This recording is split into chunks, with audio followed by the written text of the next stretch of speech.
Olá, tudo bem? Como é que você está? Nós estamos aqui mais uma vez, começando o nosso programa Baú de Votu. Hoje nós estamos no nosso cenário, aqui na TV Unifev, e é daqui agora que nós vamos fazer esse programa todos os sábados. E eu queria pedir para você que, se você tiver alguma foto antiga, coisas antigas de Votuporanga, mande para a gente, mande para cá. Se você tiver opinião de alguém que possa falar de Votuporanga, contar a história de Votuporanga, sugere, manda o nome, nós vamos tentar, porque nós queremos fazer desse programa uma memória de Votuporanga. E você, nosso telespectador, pode muito bem ajudar a gente, tá bom? Bem, e hoje nós convidamos o Valdir Petenucci, que está aqui em Votuporanga praticamente desde quando nasceu e sabe muito da história de Votuporanga. Valdir, muito obrigado por ter aceito o convite e vamos começar o nosso bate-papo. Eu é que agradeço a oportunidade e fico à vontade para as perguntas que você me formular. Valdir, você veio para Votuporanga quando? Eu nasci em 1946, em janeiro de 1946, e meu pai mudou para Votuporanga em abril de 46, e estou aqui até hoje. Quer dizer, Votuporanga era uma vila. Quando eu comecei a conhecer Votuporanga, ainda era uma vila, que eu já tinha uma idade aí de 5, 6 anos, quando eu comecei a entender o que era Votuporanga. E ainda era uma vila, né? Era muito pequenininho, né? Não tinha quase nada. O que tinha Votuporanga, assim? Tinha bares? Votuporanga foi criada ali no centro, foi expandindo, né? Sim. Então, a Rua Sergipe já era da Sergipe para lá, já era tudo sítio. Na Rua Sergipe eram pouquíssimas casas, tinha a família Paz ali, o Manuel Ramalho Mato, que tinha até ele construiu um prédio ali, que era um bangalô que eles falavam na época, que chamava atenção. E do resto ali, onde é a Saev, onde tem o poço, a cidade acabava por ali. Não tinha mais nada, o resto era tudo pasto, né? Dali pro lado da Vila América também, tinha umas rolarias ali que fabricavam aquele tijolo de barro ainda, na época, né? Votuporanga tinha bastante olaria, né? Tinha. Eu acho que aqui nós tivemos uma época que chegámos a ter 10 rolarias aqui. E aí, principalmente aquele trecho ali da Vila América, onde hoje é a Câmara Municipal, ali, aquela região ali, o saibro da qualidade boa para fazer tijolos era naquele canal ali. Então, por isso formou-se uma erosão muito grande ao longo do tempo, porque o pessoal ia tirando a matéria-prima lá, que era o saibro, e aí as minas iam abaixando e criando aquela erosão. Então aquele buraco da Vila América foi causado pela olaria. Aquela erosão que veio até onde hoje é o Porecatu, sim, que antigamente era rodoviária e tal, ele vinha até ali. Por quê? Porque foi tirando aquele material, que era um material de liga grande para fazer o tijolo, e aí ia ficando a parte arenosa, e as minas foram aumentando à medida que você vai tirando a vedação dela, que é o barro, o saibro, né? Ela vai facilitando o escoamento da água e vai aumentando a vazão. E aí ia até na Boa Vista, onde hoje lá nós temos o Ecotudo. Sim. Até lá naquela parte lá não existia rodovia, a estradinha dela não começava por ali. Então, até ali tinha olaria. Nós tínhamos ali o Sr. Ruca, que era um dos mais famosos, que tinha, na verdade, ele tinha 2 olarias ali naquele ponto. Ali existiam uns tanques a molecada nadava, né? Porque não tinha piscina, né? A diversão era aquela ali. Era até um tanto perigoso.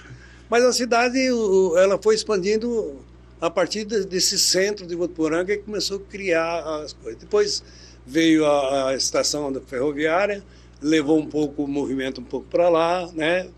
Ao longo dos anos foi criando frigorífico para o outro lado da cidade, também expandiu bastante para o outro lado, o aeroporto. O aeroporto antigamente era ali Era o campo da aviação. Era campo da aviação. Era no final da Padre Paranhos, hoje é o loteamento lá, acho que é Jardim Pinheiros. E ali também não é Jardim Aviação? Tem uma parte ali que chama Jardim Aviação. E ali dá até no fundo do cemitério. Então, o cemitério era muito pequenininho, a pista de pouso ia quase no muro do cemitério. E eu lembro que a Real e a VASP, eles tinham um pernoite aqui em Votuporanga. Eles vinham de Três Lagoas, de Cuiabá, de Várzea Grande, né? E eles pernoitavam aqui. E ali onde é o Zenir hoje, era um campo de futebol do América. E a molecada treinava ali no período da tarde. Que é o América, que juntou com o VEC. O VEC, fez a fusão VEC e América. Ali era o campo do América. O VEC é onde era o antigo Primo Marinha, ali onde é o Mufato hoje. Sim. E aí a molecada batendo bolinha ali e tal, mas de olho no avião. Quando o avião começava a sair todo mundo correndo para buscar o lanche, porque a aeromoça dava o lanche para os meninos, o que sobrava da coisa. Mas essa molecada não aguentava ver o avião começar a planar. E era uma vez por semana? Era.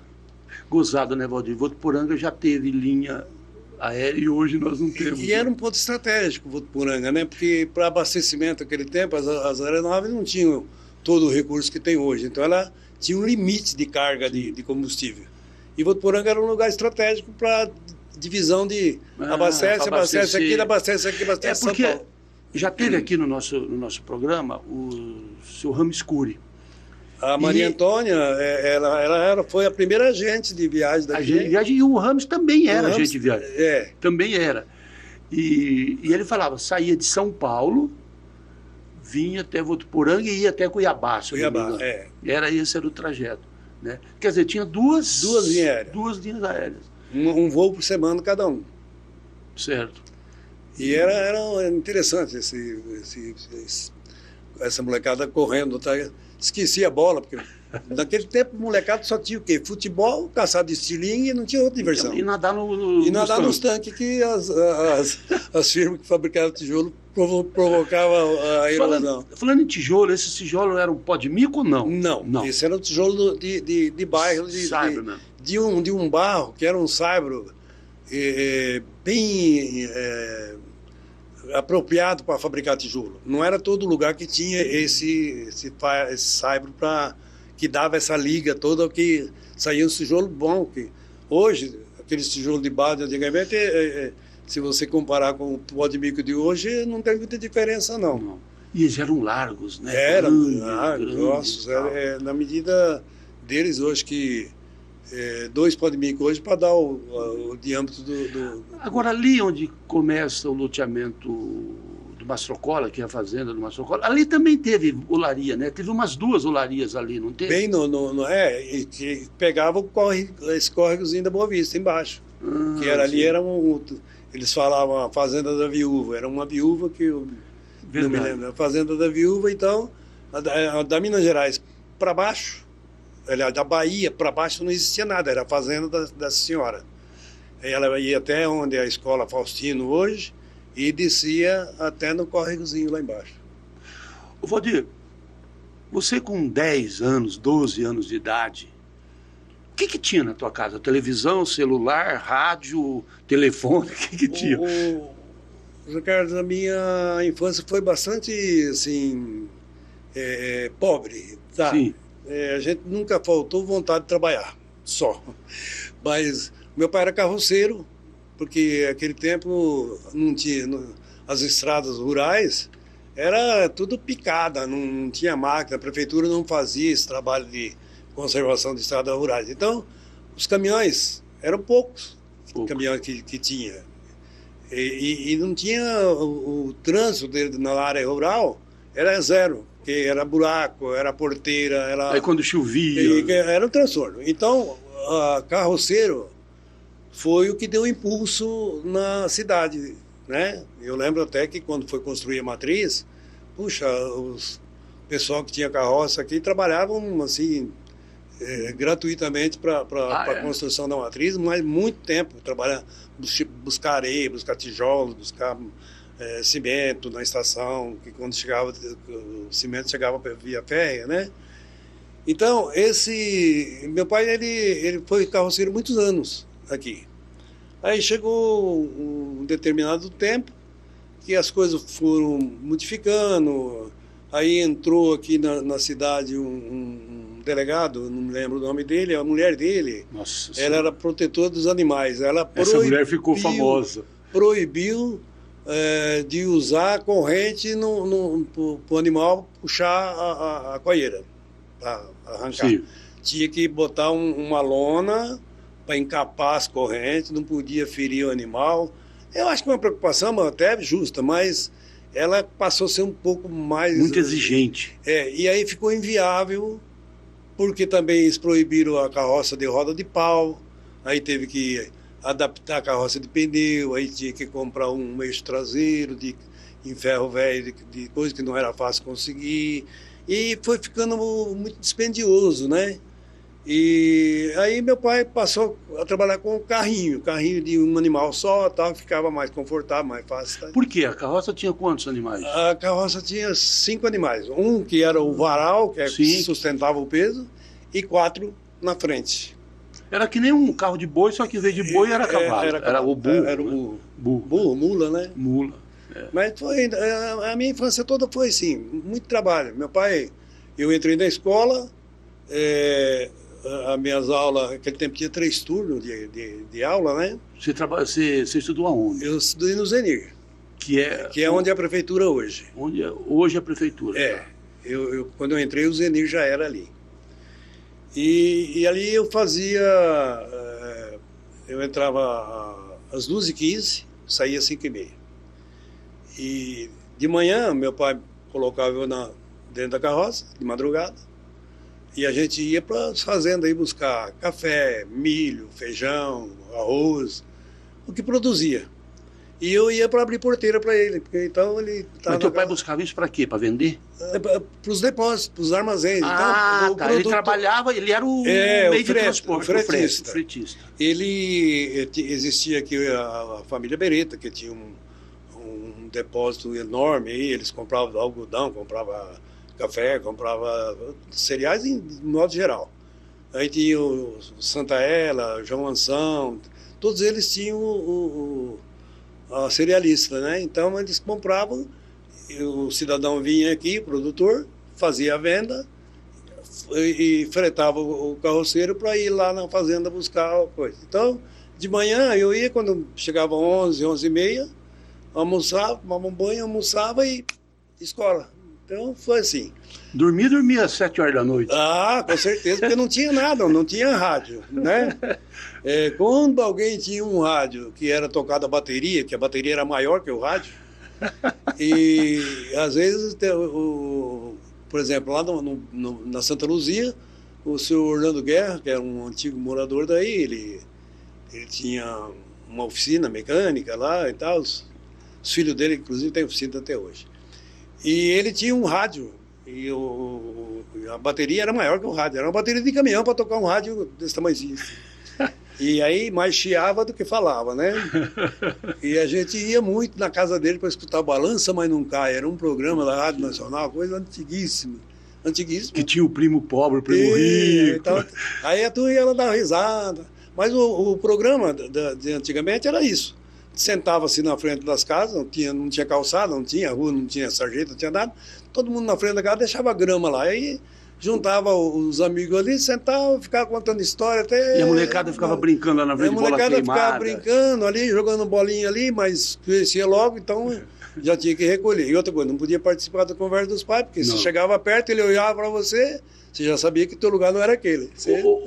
Rodrigo, nessa época não tinha energia elétrica. Tinha sim, era do Nicola Lupo? Marré Júnior, que chamava a empresa. Ela era onde hoje ficou a Pirispuma, antigamente, lá na estação. Sei. Aí lá tinha uns motores a diesel. Então, quando era 6 horas, eles ligavam os motores. Quando era 10 horas da noite, pagava. 6 horas da manhã? Não, da noite. À tarde não tinha energia para fornecer. Era só para luz. Só para luz à noite. Das ruas? Nem todas as ruas, por exemplo. Não, mas sim, essa energia chegava nas casas também? Não, era privilégio de poucos. Sim. Era assim, era para iluminar a Rua Amazonas, a São Paulo, e um centrinho ali, até no jardim ela conseguia. Me lembro de uma vez que um cidadão morava do lado de baixo da rua da onde era o Zelpa, onde era essa Marrei Júnior, que depois ficou o Zelpa, que é a usina de São Paulo. Antes de vir a CESP, depois a Eletro. E aí ele foi puxar água no sario, né? Sim. Sabe o que é sario? Sim. Foi puxar água lá para lavar o rosto, aquele cheiro de gasolina, e gasolina em cima da água, ele ficou louco. Falou, nossa, fiquei rico. Aí correu todo mundo, meu posto está dando gasolina, meu posto está dando petróleo. Aí virou todo mundo corria lá com as latinhas para pegar aquele lá, para fazer a querosene, para acender. E era uma quantidade grande. Aí pegava fogo. E a turma pegava e ia lá para pegar aquele combustível lá para encher nas lamparinas, para não gastar querosene, que era caro. Aí veio alguém da parte de engenharia e falou, não, deve ter um vazamento no tanque de diesel aí, ela está infiltrando, está vindo no poço. Aí foram constatar, eram os reservatórios de tanque lá que tinha acontecido. Mas aqui em outro ano aconteceu isso. É incrível. Que coisa incrível, né? E aí a minha infância foi nisso aí, resumiu nisso. Depois eu terminei o meu grupo, né? Era grupo, ginásio? Era primário, depois o ginásio. Depois tinha o científico ou... Aí a coisa foi evoluindo, mas na época era só primário, tanto é que eu sou semi-analfabeto, porque eu fiquei só no primário. Eu saí, eu tirei diploma, meu pai falou, tem que trabalhar para me ajudar, porque senão... Aí eu arrumei serviço antes, meu pai não queria que eu ficasse parado, eu consegui trabalhar num escritório de contabilidade, Sr. Joaquim Rons Pereira dos Santos, que era guarda-livro. Guarda-livro. E eu trabalhei ali uns 3 meses, aí apareceu uma vaga lá no Marão.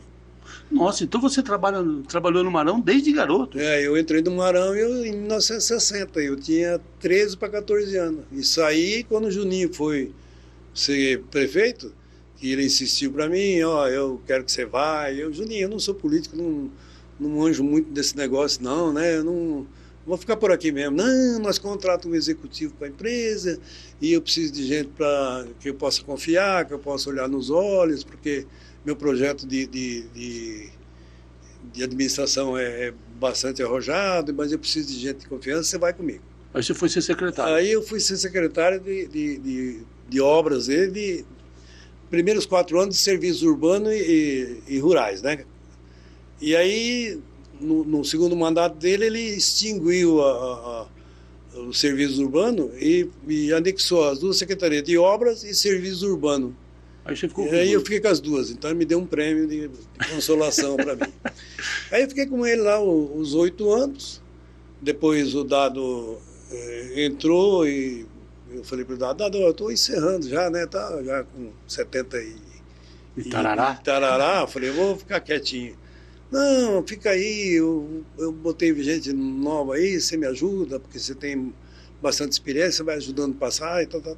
Aí eu falei, então tudo bem, eu fico os primeiros 100 dias de governo, passo tudo que eu sei para a pessoa próxima e aí, não, tá bom. Quando chegou 100, não, aguenta até o final do ano, o resumo da ópera, aguentei até dezembro. O Valdir, quando você entrou no Marão, o que era o Marão? Era uma empresa do quê? Eles faziam o quê? Bom, o Marão, ele tinha um posto de gasolina em Cosmorama e eles resolveram apostar aqui em Votuporanga, em 49. Aí, quando eu entrei no Marão, era uma oficina de era uma revenda de caminhões Mercedes e trator Massey Ferguson, que não era Massey Ferguson, era Ferguson. Antigamente. Era Ferguson. Primeiro, quando eu entrei, já era Mercedes. E quando eles instalaram, eles foram representantes da Studebaker, que é um antigo, também saiu de linha e tal, né? E vendia trator Alicharme, que era um tratorzinho que tinha 2 rodas junto na frente, aqueles eixão grande atrás. E não era de pneu, era ferro? Não era pneu, já era pneu. Aí depois a Massey Ferguson comprou a Alicharme e desenvolveu uma linha Ferguson, que era o TO30, depois FE35, aí depois veio a linha 50, que já veio como Massey Ferguson. Tá. Aí era o cinquentinha, que era o que era o pequenininho, né? Que... Depois veio o 50 e o 65, depois lançaram o 55 no meio, aí depois já mudou para a linha quadrada, aí já era o 275, 265, 250, 290, 292, 297, 299. Aí a evolução obrigou eles a investir numa linha mais pesada, aí saiu esses tratores de grande porte agora. Ô Valdir, vamos voltar um pouquinho mais. O que os jovens... Porque hoje você vê essa garotada de 15, 16 anos, eles têm diversão, têm televisão. Numa casa ter 3, 4 televisões é uma coisa mais comum que existe hoje. Antigamente tinha um rádio. A mãe ouvia novela, a radionovela, e o pai ouvia a Voz do Brasil. A Voz do Brasil. Né? Era isso. E o Repórter S. E o Repórter S, é verdade, que foi famosíssimo. E tinha um rádio, não tinha nada. Então, o que vocês faziam nessa época? Quando você tinha 15, 16, 17 anos, quando você já começou a querer namorar, como que era a vida? Bom, nessa época, quando eu já peguei essa idade de 16, 17 anos, a gente já tinha as toca-disco, que era uma sonata que chamavam, né? Aí fazia aquelas brincadeiras, juntava as... Brincadeira dançante? A molecada do bairro, os vizinhos lá, as meninas, os meninos. E na casa de um ou na casa de outro sempre tinha esse tipo de brincadeira. Era um passatempo que tinha. Mas era uma vez por semana, no sábado? Isso aí, normalmente era no sábado à noite e no domingo à tarde.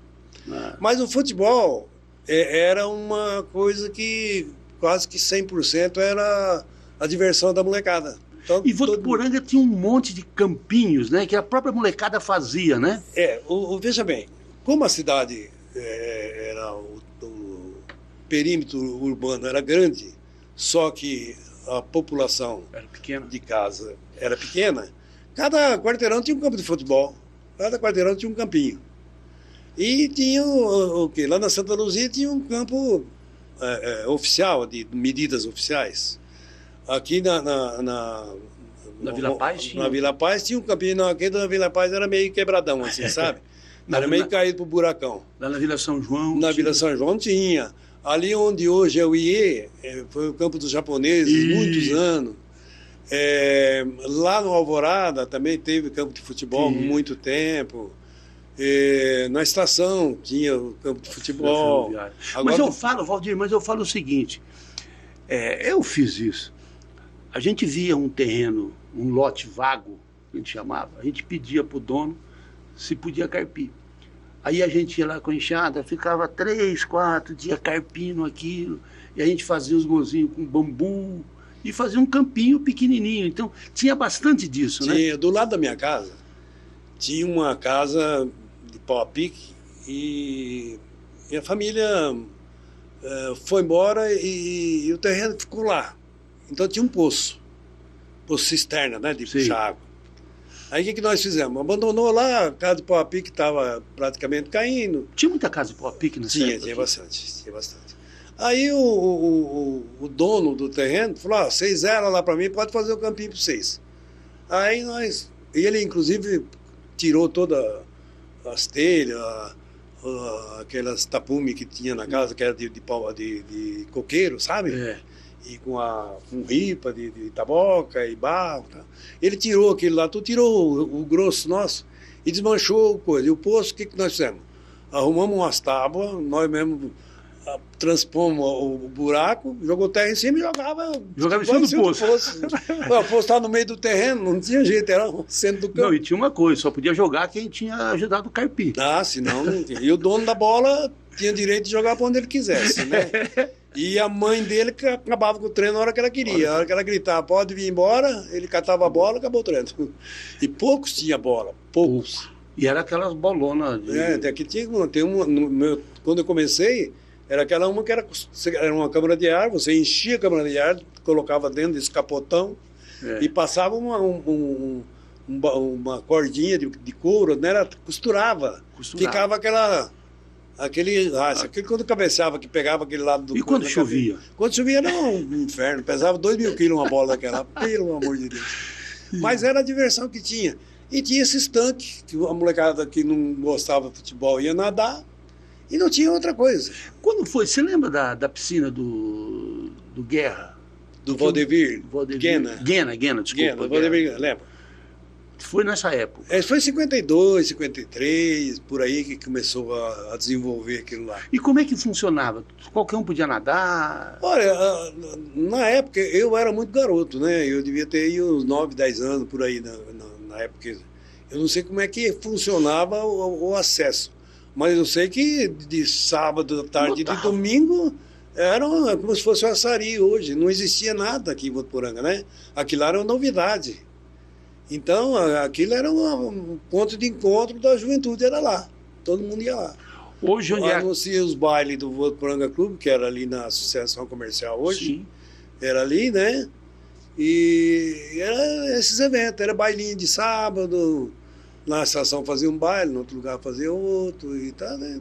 É a diversão da época. Tinha o Círculo Operário, né? Tinha, o Círculo Operário é onde é hoje a promoção social, ali depois da delegacia da cadeia pública da Otibagi, no meio do quarteirão do lado direito. Ali era o Círculo Operário, que também foi uma novidade na época, porque foi criado aquilo lá para os funcionários do operário mesmo, né, do comércio.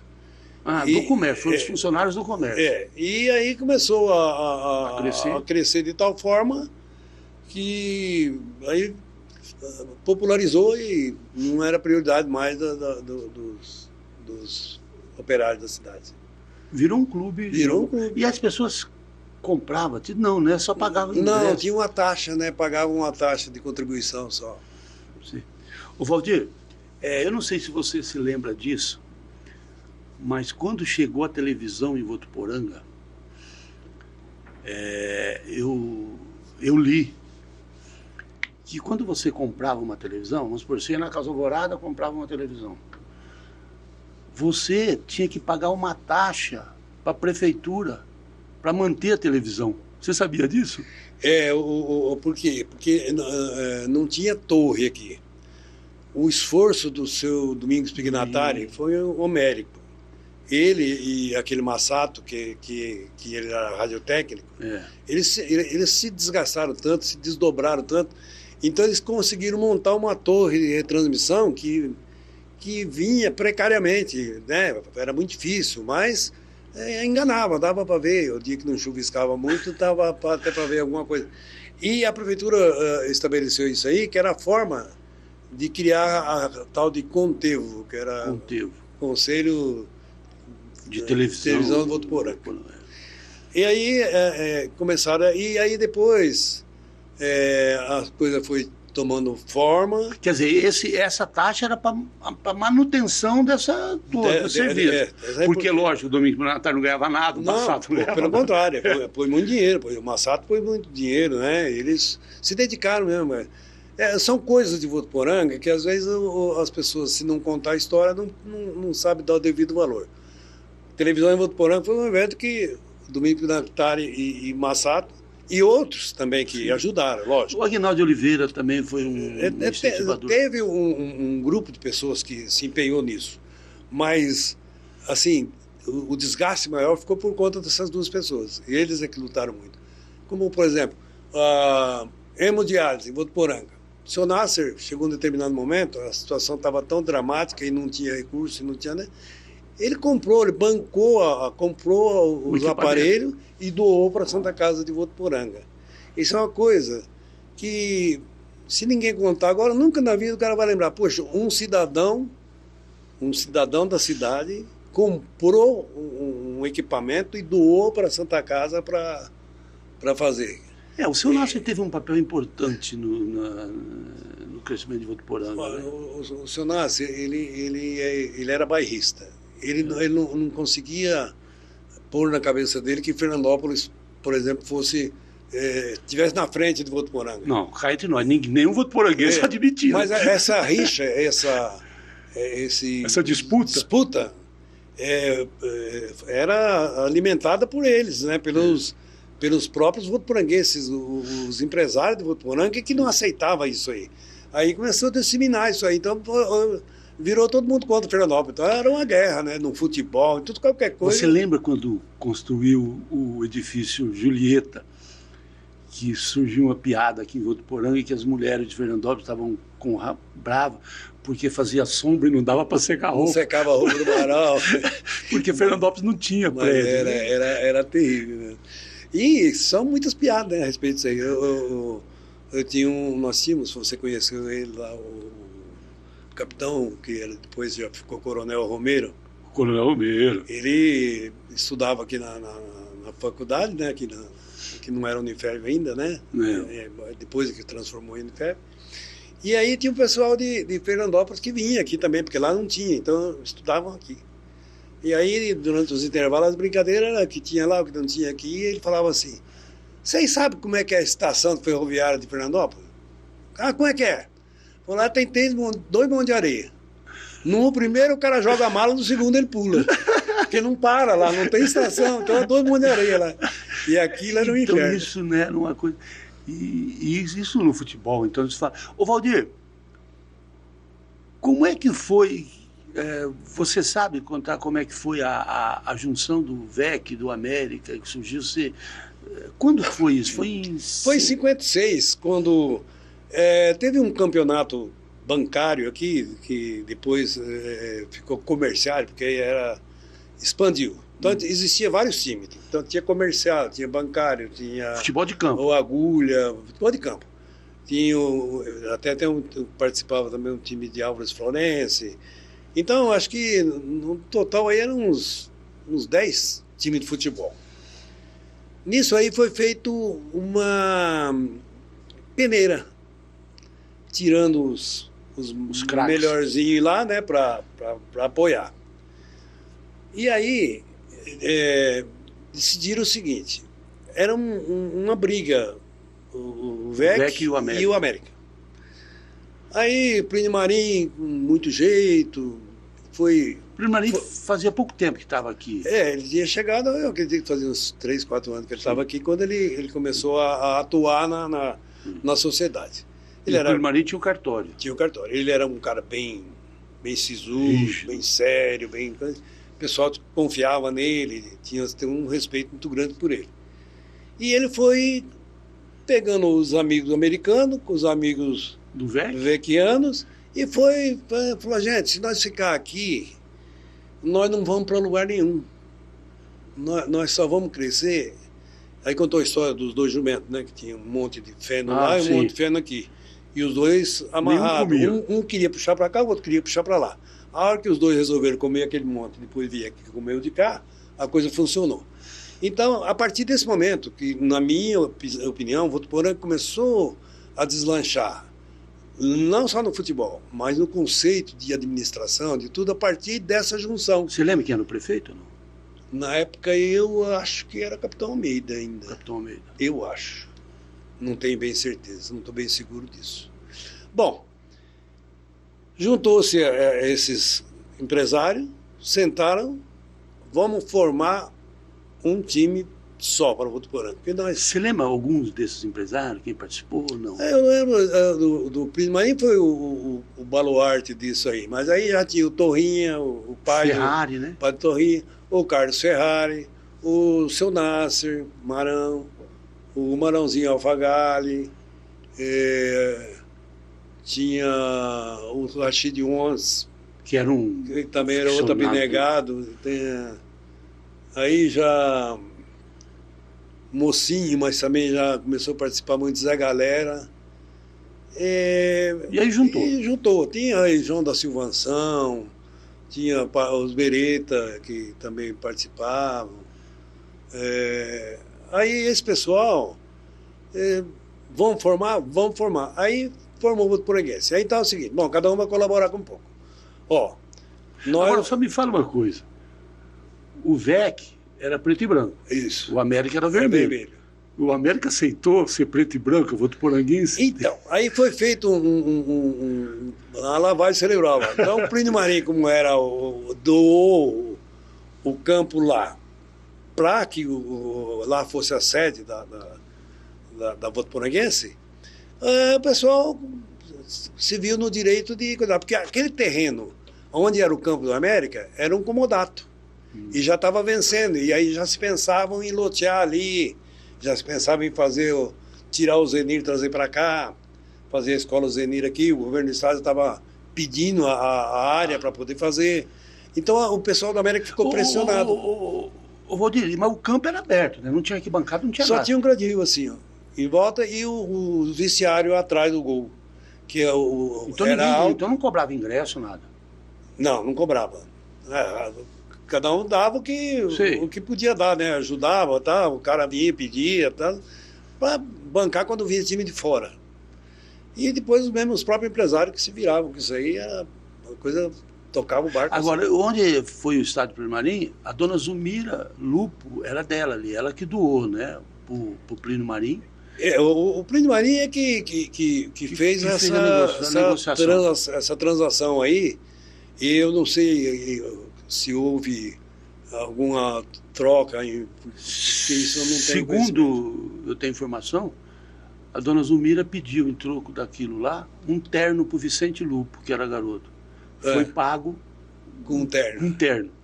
Hoje foi vendido por 3 milhões. Eu não duvido que isso possa ter acontecido, porque isso era... Todo mundo se desprendia, todo mundo doava. Por isso que Votuporanga inclusive as pessoas doaram muito material de construção para o Mário Pozo Bom. Muito. Doaram mesmo. Então as coisas só aconteceram. Construiu essa igreja do centro de Votuporanga, que jeito? Com doação, com quermesse, com boa vontade de todo mundo, né?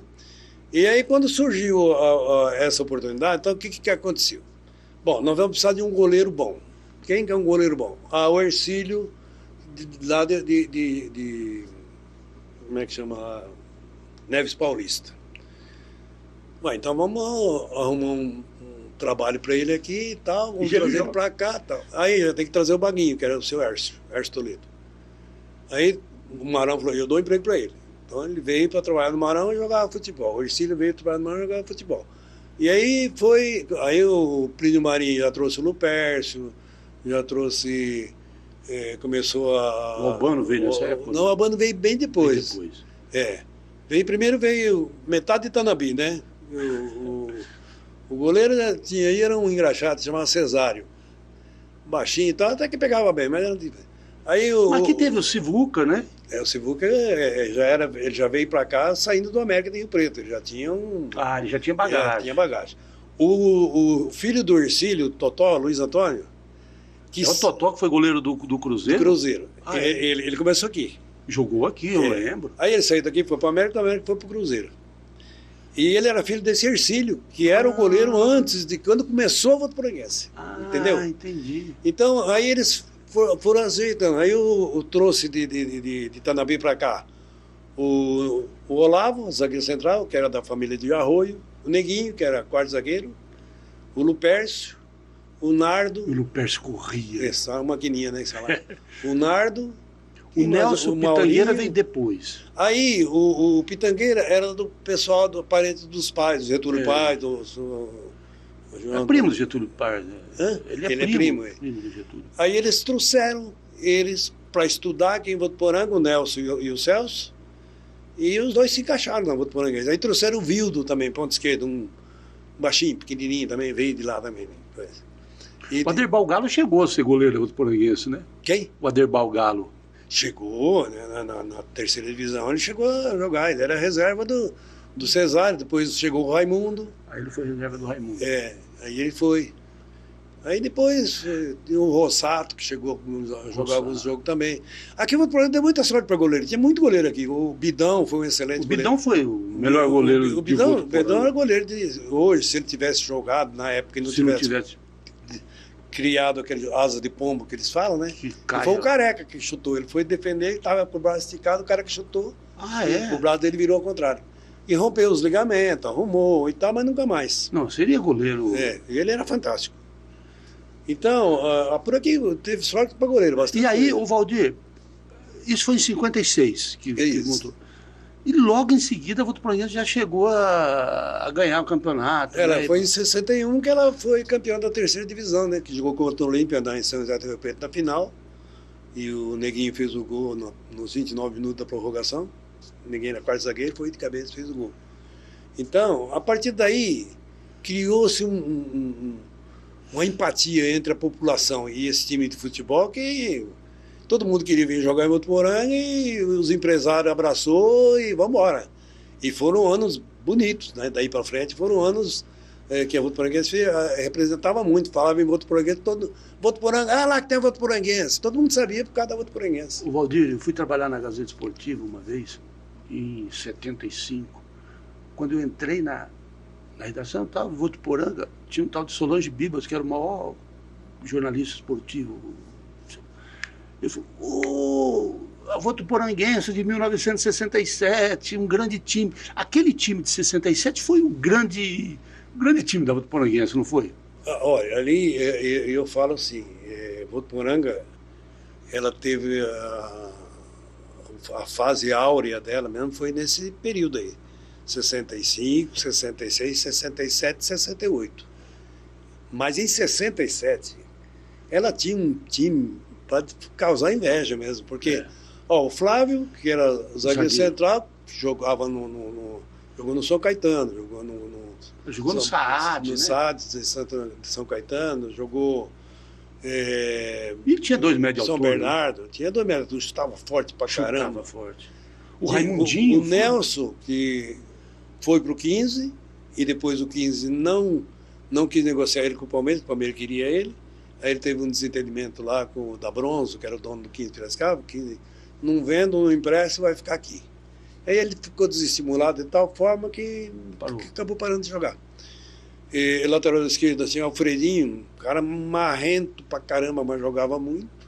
Quarto zagueiro, nós tínhamos... Não, aí o Alfredinho... Tinha o Orestes. O Orestes era lateral direito. E lateral direito. Quando o Nelson saiu, aí o Orestes que assumiu, né? E você falou em Neves Paulista, o Votuporanga gosta de... O Ivo... O Ivo depois. E esse Vildo é do tamanhozinho do Ivo também. De 67, o meio campo era o Cardozinho e Liminha. Pô, os dois foram pro Flamengo, cara. Não precisa falar mais nada. Né? Ponta direita era o Haroldo. O Haroldo. O Haroldo jogava muito. Tinha aquele Nelson que o Corinthians emprestou para nós, fazia gol de qualquer jeito. Era o Nelson Jacaré ou não? Fifi fazia de um lado, o Ivo fazia do outro. Aí o Raul Luperto já não era mais titular, né? Já era outro. Mas tinha um timaço. Tinha aquele Moacir que era lateral esquerdo, que era muito bom. Tinha o Elmo, que jogava de quarto zagueiro também, que era craque. Aí depois veio o Bugre também, mais pra frente. O Bugre e o Albano já veio mais pra frente. Né? Bugre, Albano, Lelo, esses já foram mais pra frente um pouco. Sim, e Votuporanga tinha esses ídolos, né? O Zé Carlos, eu vou te falar um negócio. Nessa época de ouro aí da Votuporanguense, nós não tínhamos arquibancada. Tinha só aquele centrinho Não, e do lado de lá era de madeira. Antes, quando começou, o Marão pegava os caminhões nossos e punha lá. De domingo, 6h, meio-dia, todo mundo aqui na firma. Pegava o caminhão de cliente do depósito Maringá lá, que era do seu Antônio Frederico. Nós levávamos os caminhões, colocava na beira do alambrado. O pessoal subia nas carrocerias dos caminhões para poder ver o jogo, e a turma que não subia do caminhão conseguia assistir o jogo assim, um atrás do outro, na beirada, mas lotava. E é muita gente que lotava aquilo lá. Aí depois fez aquela arquibancada de madeira. Aí depois fez aquela arquibancada de madeira, que também resolveu o problema temporariamente. Aí depois o seu Rachid Ontes, quando era presidente, fez o de alvenaria. Aí ampliou com a alvenaria. Foi quando a Votuporanguense pediu licença, não jogou. Foi um ano que a Votuporanguense não jogou. Sabe o que aconteceu, Zé Carlos? Eu reputo que foi isso. Até então, o Açaí Clube de Campo não tinha atuação nenhuma. O Votuporanga Clube era só restrito a baile, a piscininha ali e tal. E aí o Açaí começou a crescer, expandia. Uma grande parte, no domingo, depois do almoço, corria para o Açaí. Uma grande parte passou a migrar para os ranchos, porque depois que a Água Vermelha ela fez a barragem, o pessoal começou a pegar gosto por rancho. Então a cidade começou a ter outros atrativos. E o futebol começou a ficar caro, começou a ficar muito caro. Esse que é o problema, né? O futebol começou a ficar muito caro e elitizado. E olha, foi difícil a Votuporanguense chegar, até que chegou no final lá em 96, que eu era presidente do conselho, ninguém queria a presidência, o Leonildo Putinholi já estava cansado, já fazia uns 4 anos que era presidente, porque eu não aguento mais, não toco mais, tem uma pia. E era assim, o Alício Vilar foi presidente, assim também. Mas todo mundo ia na cota de sacrifício 1 ano e já saía fora. Aí nessa época, foi em 95, ninguém queria mais nada. Então estava para vamos deixar acabar. Aí doutor Joaquim, o Dalvo e mais outras pessoas aí ligadas no esporte, vamos convencer o Leonildo para tocar mais 1 ano. Aí fomos lá, não vou tocar, não quero mais, não tem um punhado assim de cheque voltado lá, eu não aguento mais pro dinheiro aí, né? Não tem jeito. Aí o que acontece? Tinha uma firma aqui que chamava Citaço, era uma distribuidora de produtos, vergalhões de aço, material para fazer estrutura metálica e tal. E tinha um menino dele, o filho dele, do seu José, ele chamava Márcio. E ele, meio doidão assim, né? Aí, vamos convidar o Márcio? Vamos. Convidou, pegou na hora, vamos embora. E fomos. E aí não era do jeito que ele queria, né? Porque não tinha renda, aí vai, coisa, pá. Chegou um determinado momento, o pai dele falou, chega, pode sair fora disso aí. Aí ele renunciou. Ficou sem presidente até o final do ano. Aí tinha jogo ainda, várias vezes. Só para você ter uma ideia, em 94, o momento do Brasil, economicamente falando, sofreu uma metamorfose. Sim. Saímos de Cruzeiro e entramos no Real.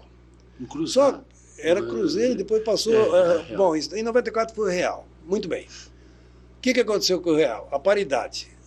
O nosso dólar... O nosso real valia $1. 80 centavos. O dólar valia 80 centavos do nosso real.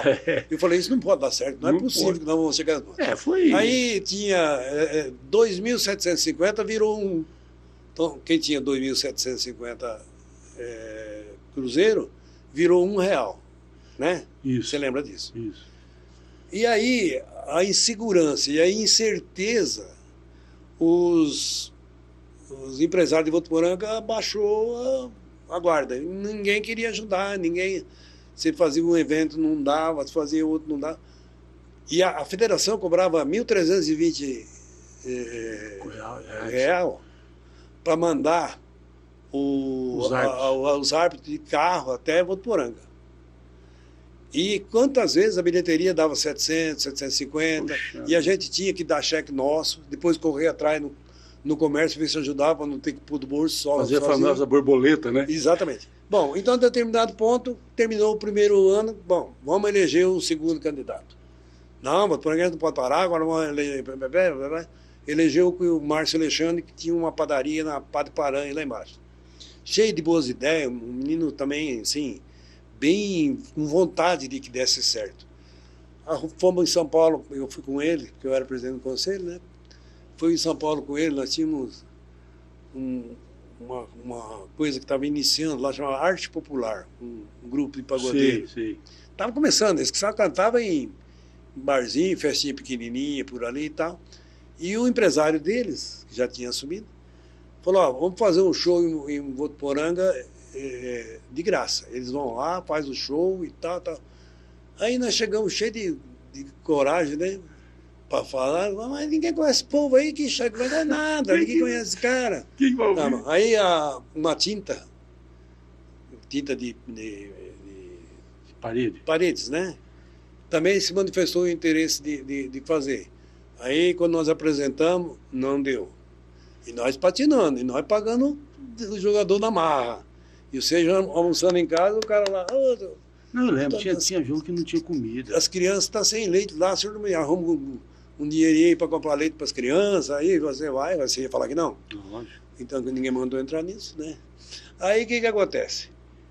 Chegou um determinado momento que o Márcio falou assim, olha, eu não consigo viabilizar, eu não posso mais pôr dinheiro no bolso, que meu patrimônio vai corroer e eu vou me demitir. Eu vou sair. Aí pediu demissão lá. E agora? E agora o Davo falou assim, Valdir, agora acho que foi a pá de cal, né? Não vai ter mais jeito. Nós devendo um monte. Aí o Davo falou, Valdir, vamos fazer o seguinte. O Davo era gerente do banco ainda ou não? Não. Não, já não era. Ele era vereador na época. Vereador. Aí ele falou, vamos fazer... Eu lembro que o Adalto Leva era vereador e mês sim, mês não, ele dava o salário dele para botar a criança. Então você vê, tem muita gente que ajudou muito, né? Mas infelizmente a prioridade do momento era outra e a situação financeira do país era de instabilidade, ninguém tinha segurança no que fazer. Então ninguém queria investir mais nada, não queria sair disso aí.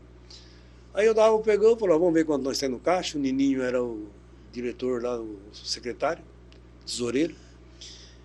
Vimos quando nós tínhamos. O Davo falou, vou chamar um por um aqui, ó, você tem 100 para receber, eu tenho 30 para te pagar. Você aceita? Você assina aqui, encerra e vai embora. Porque não vai conseguir pagar todo mundo. Não, eu por menos você tem que dar pelo menos 50. Eu não tenho. Então foi o seguinte, eu vou chamar outro. Se o outro aceitar, esses 30 ele já leva. E os que for aceitando a proposta, já vou fazendo acerto. Bom, acabou acertando com todo mundo nessa situação. 70%, 60% do que tinha direito, eles perdiam 30%, 40%, a Votoporanga pagava o que podia. Zerou. Aí teve um jogador que ficou indo no alojamento lá, que eles moravam lá debaixo da arquibancada. Aí ficaram um dia lá, beberam demais, foram lá na secretaria, arrebentaram, meteram fogo lá, queimou grande parte do patrimônio nosso. Isso em 90 aí? E em 96, final de 96. Aí a gente falava com o prefeito falava, olha, eu não tenho mecanismo para ajudar, não posso fazer nada. É ilegal. Eu não posso, porque eu estou proibido por lei de fazer qualquer tipo de doação para isso aí. Eu posso apoiar, eu posso ajudar a sair na rua para pedir, mas a prefeitura não pode fazer nada. Bom, então nós vamos entregar o que tem de patrimônio, fizemos um balanço, fizemos tudo que tinha do patrimônio lá, fizemos a lista, entregamos para o prefeito, ele lacrou o Primarim e aí acabou a Votoporanguense. Mas foi triste, porque era na época era uma coisa assim que mostrava a cidade para todo mundo, né? Valdir, que papo gostoso, mas você acredita que já faz 1 hora que nós estamos conversando? Já faz 1 hora, não vê para o tempo passar, né? Já faz quase 1 hora. Depois a gente está descontraído aqui contando história que podia detalhar menos. Com certeza vou te convidar mais uma vez pelo menos, porque a gente tem muita história. Você é uma memória, aí você sabe muita coisa. E nós precisamos deixar registrada essa memória. Você mesmo disse isso, porque muita gente não sabe. Eu não sei precisar quanto tempo, mas nós tivemos uma conversa com o Gastaldão ali na coisa, e foi falado, eu acho que partiu até de você. Sim. Você falou, poxa, enquanto as pessoas estão lúcidas, que dá para a gente conversar, para lembrar memórias de Votuporanga, a gente precisava fazer um trabalho disso aqui para garantir a veracidade dos fatos, para que os netos, bisnetos, tataranetos... Sabe o que aconteceu. Sabe quem foi a figura, porque vê um nome na rua lá, Rua José Antônio da Silva Xavier. Pronto. Quem é esse cara? Não sei. Também não sei. Verdade. Então, passa batido. Valdir, muito obrigado por você ter vindo. Foi maravilhoso esse papo. E espero que você volte outras vezes. Muito obrigado. Eu que agradeço a oportunidade. E aí nós falamos tanto que nem bebemos água. Você achou que a água não ia dar? Bem, muito obrigado, uma muito boa obrigado tarde. pela audiência e nós encerramos aqui mais um Baú de Votu e nós voltamos na próxima semana com mais um convidado. Até lá e muito obrigado.